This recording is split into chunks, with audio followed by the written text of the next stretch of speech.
양복이 교복이고요. 꼭 출근 후에 샤워를 해야 한답니다. 오이노색 각 후보들의 승리를 부를 버릇들은 도대체 뭐가 있을까요? 습관을 보면 그 사람의 성격이 보인다고 하는데 대선 후보들의 버릇을 저희가 한눈에 한번 정리를 해봤습니다.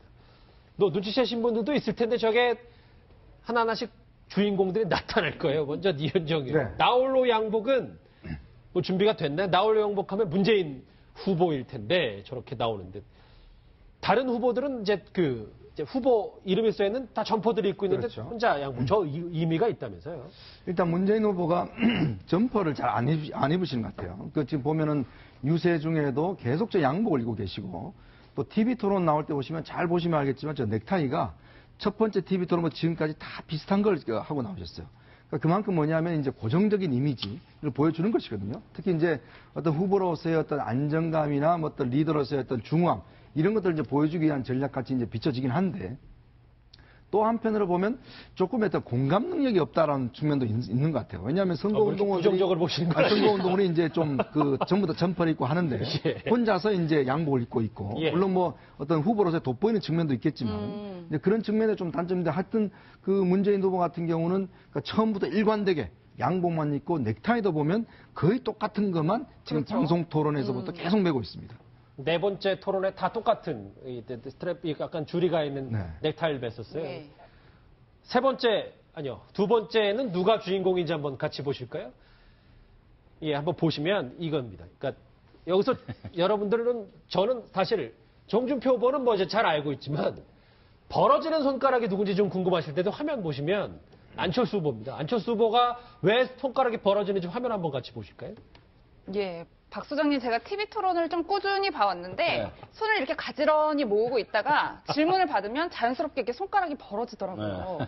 저희가 저거를 뭐 집중하는 표현이다라고 봐야 되나요? 어떻게 해석을 해야 될까요? 저건 아마 안철수 후보 본인도 내가 이런 버릇이 있었는지를 몰랐을 수가 있습니다. 우리도 TV 토론을 많이 하지만 우리가 이제 자기 걸 모니터하면 좀 쑥스럽기도 하지만 자기도 모르는 버릇들이 있지 않습니까? 그렇죠. 토론할 때 아마 안 후보가 이렇게 있다가 손가락이 벌어져서 이렇게 설명할 때는 아마 안 후보 본인도 본인 스스로에게 저런 버릇이 있는지는 스티커 보고 깜짝 놀랐을 몰랐을 것 같고 우리 작가분들이 굉장히 예리하게 좀 써낸 것 같은데 예. 저도 오늘 보고 좀 특이하다는 생각은 일단 듭니다. 드는데 저게 이제 우리가 말을 할 때 우리가 손을 쓸 때는 이게 약간 리듬감도 있는 것이거든요. 리듬감도 있는 것이기 때문에 뭐 안 후보 본인도 처음 내한테 이런 습관이 있었구나라는 걸 아마 느낀 이번 대선 그 경쟁이 아닌가 이런 생각이 듭니다. 이 다섯 번째, 여섯 번째 토론부터 저 손가락 각도가 또 얼마나 벌어지냐에 따라서 본인이 초조해하는지 안 초조해하는지도 알 수 우리가 안 있어요. 후보한테 부탁드리고 싶은 게 그런 거 신경 쓰면 토론이 안 되기 때문에 막 자연스럽게 해야지 손가락이 부러졌나 해서 이거 신경 쓰다 보면 막상 토론이 엉길 수가 있습니다. 그렇기 때문에 뭐 저거는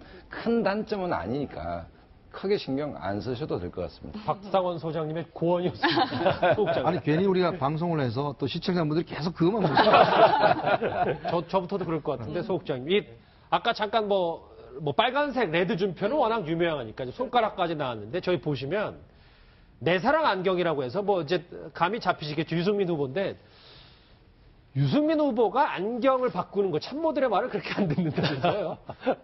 원래 유승민 후보가 좀 얇은 이런 안경, 얇은 태안경을 좀 쓰다가 보니까 좀 이 참모들이 보니까 무언가 조금 더 이 신뢰감을 주는 느낌 이런 것들을 위해서 좀 뿔태안경, 동그란 굵은 뿔태안경으로 좀 바꾸자 뭐 이렇게 얘기를 했는데 거의 이제 뭐 한 달 이상을 좀 바꾸는 게 좋겠습니다 이렇게 얘기를 했는데 유승민 후보가 거기에 대해서 별 반응을 안 보인 거예요. 그러니까 이제 안경이 뭐가 중요하냐 이런 겁니다. 뭐 이제 그런 정책이 중요하지 그게 왜 겉모습이 중요해 뭐 그런 생각 했겠죠. 그러다 보니까 이제 오신환 의원이라든지 홍보 쪽에 책임을 맡고 있는 쪽에서 아예 그냥 안경을 맞춰가지고 갖다가 이거 쓰십시오 하고 이제 유승민 후보에게 준 거예요. 그래서 거의 이제 안경 바꾸는 데만 한 달이 걸렸다. 뭐 지금 그런 얘기가 나오고 있습니다. 예, 고 박사님 또 저희가 짚어볼 인물은 바로 홍준표 후보인데 예. 빨간 옷만 입는다고 해요. 그런데 절대 성차별적인 발언이 아니라 남자 옷 빨간색을 고르기가 그렇게 쉽지 않아 보이는데요.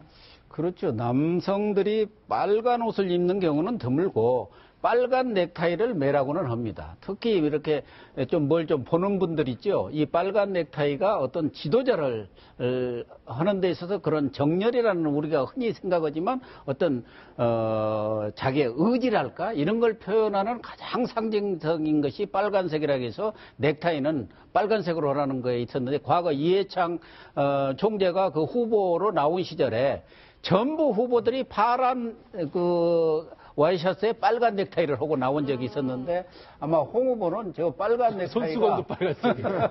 빨간색 손수건을 하고 떡볶이를 드시고 계십니다.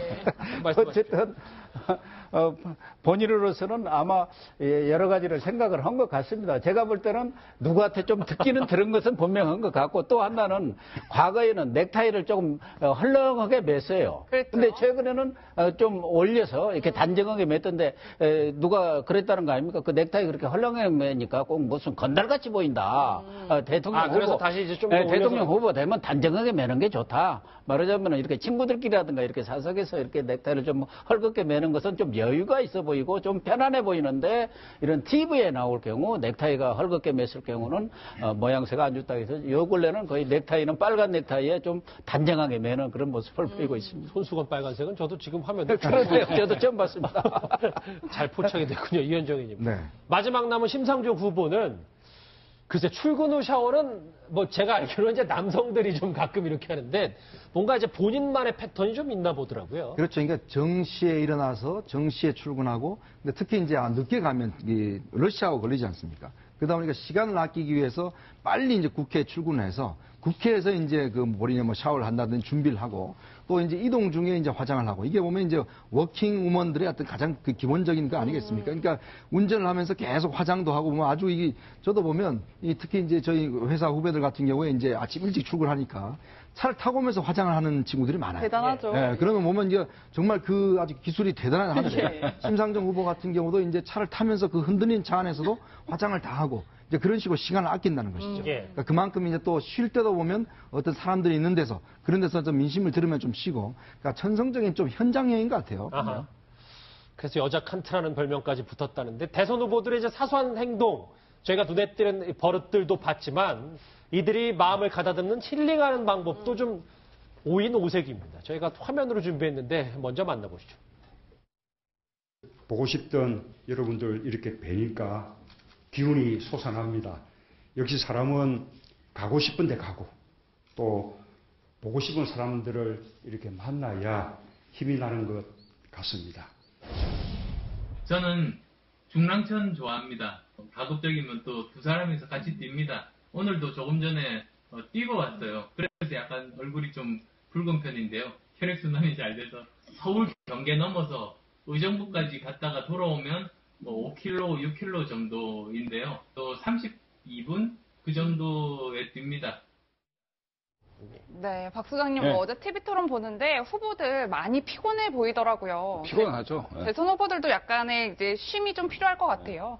아니 근데 뭐 이제 며칠 안 남았으니까 그다음에 후보들이 그렇답니다. 저도 들으니까 당선이 되면 그 피로함이 싹 없어진답니다. 근데 낙선이 되면 피로감이 한 10배쯤 그 가중치로 들어와 가지고 병원에 좀 이렇게 누워 있어야 된다고 뭐 이런 얘기를 하는데 어쨌든 그 문재인 후보의 범어사건은 우리 그 PK 지역이 아마 불교세가 우리 전국에서 가장 강한 지역입니다. 지역이고 한국이 우리가 자랑할 만한 게 종교 간 갈등이 그렇게 크지 않죠. 그중에서 특히 이제 카톨릭과 불교 신도들 사이에서의 거부감은 다른 종교에 비해서 상대적으로 약합니다. 그다음에 이제 범어사는 부산 지역의 최고의 사찰 중에 하나이고 하니까 전통적인 사찰이죠. 그래서 아마 문재인 후보뿐만 아니라 이전에 이제 부산 출신 큰 정치인들은 주로 이제 범어사를 자주 가고 그다음에 저희가 힐링 될 만한 게 우리 시청자 여러분도 부산 가시면 범어사 한번 꼭 돌아보시면 검정산 자락에 있는데 풍광이 아주 좋습니다.